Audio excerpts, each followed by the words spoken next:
राजस्थान के छोटे से शहर ब्यावर में हर साल एक बहुत ही मशहूर और रंग बिरंगा मेला लगता था, बादशाह मेला। कहते हैं कि इस मेले में आसमान से गुलाल उड़ता है, ढोल नगाड़े गूंजते हैं और कचौरी जलेबी की खुशबू से पूरा शहर महक उठता है। उसी शहर में रहता था एक नटखट गोल मटोल और बेहद चटोरा बंदर मोटू। मोटू का पेट हमेशा भूखा रहता था, खासकर जब बात जलेबी की हो। जलेबी का नाम सुनते ही उसकी आंखें चमक उठती और मुंह में पानी भरा था। एक सुबह मोटू पेड़ की डाल पर बैठा था, तभी उसने अपने मालिक को किसी पड़ोसी से कहते सुना, आज ब्यावर का बादशाह मिला है। अरे वहाँ तो जलेबी के पहाड़ लगते हैं और गुलाल ऐसे उड़ता है जैसे बादल बरस रहे हों। जलेबी के पहाड़। मोटू की आंखें गोल हो गई। उसने मन ही मन सोचा, अगर जलेबी के पहाड़ है तो एक छोटा सा टुकड़ा तो मेरा भी बनता है। बस फिर क्या था, उसका मन मेले में जाने के लिए मचल उठा। दोपहर होते होते मालिक को नींद आ गई। मोटू ने धीरे से नीचे झांका। मालिक सो गए, अब मेरा मिशन शुरू। वो दबे पांव कमरे में गया। वहां उसे मालिक का एक पुराना चश्मा और लाल गमछा मिला।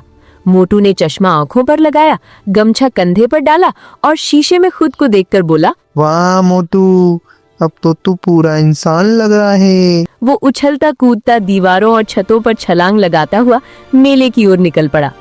जैसे ही मोटू मेले में पहुंचा, उसकी आंखें चौंधिया गई। चारों तरफ रंग ही रंग, लाल, गुलाबी, पीला, हरा, पूरा मैदान जैसे इंद्रधनुष बन गया था। अचानक ढोल नगाड़ों की आवाज तेज हो गई। ढम ढम ढम, भीड़ चिल्लाई, बादशाह की सवारी आ रही है। सजे धजे रथ पर बादशाह बैठे थे, सिर पर सुनहरा मुकुट, हाथ में चमकती छड़ी। तभी ऊंचे मंचों पर रखी बड़ी बड़ी गुलाल तोपें एक साथ चली। धड़ाम, लाल और गुलाबी गुलाल का बादल आसमान में फट पड़ा। रंगों की बारिश सी होने लगी। बादशाह ने खड़े होकर दोनों हाथ उठाए और जनता पर गुलाल उछाला। उनका मुकुट गुलाबी हो गया, मूछें लाल हो गईं और शाही वस्त्र रंगों से भर गए। भीड़ खुशी से झूम उठी। रंगों के बाद बादशाह जिंदाबाद। मोटू ये सब देखकर दंग रह गया। अरे सच में आसमान से रंग बरस रहे हैं। तभी मोटू की नजर एक हलवाई की दुकान पर पड़ी। गरम गरम जलेबियां छन रही थीं। चाशनी में डूबी जलेबियां ऐसे चमक रही थी जैसे सोना। मोटू धीरे धीरे दुकान के पीछे पहुंचा।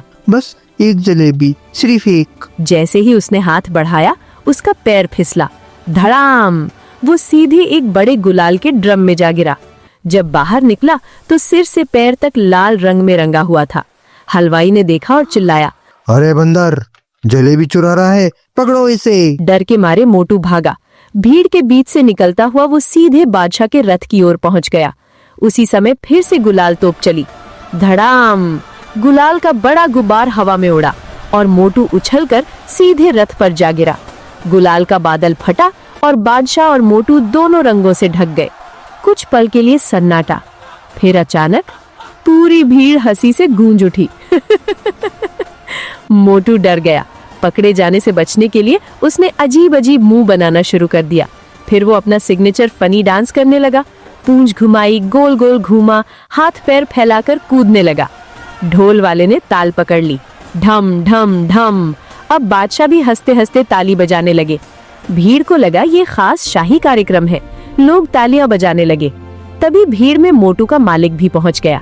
वो पहले तो गुस्से में था, पर जब उसने देखा कि मोटू ने पूरे मेले को हंसा दिया है तो उसका गुस्सा पिघल गया।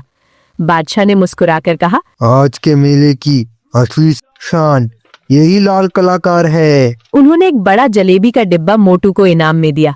मोटू की आंखें चमक उठी। उसने एक जलेबी उठाई, पहले मालिक को खिलाई, फिर खुद खाने लगा। पर घर लौटते समय मोटू खुशी से उछल रहा था। सीख, मोरल ऑफ द स्टोरी, लालच मुसीबत ला सकता है, लेकिन अगर दिल साफ हो और हम अपनी गलती से सीख लें तो वही गलती खुशी और सफलता में बदल सकती है। और उस दिन के बाद ब्यावर के बादशाह मेले में एक नई परंपरा शुरू हुई।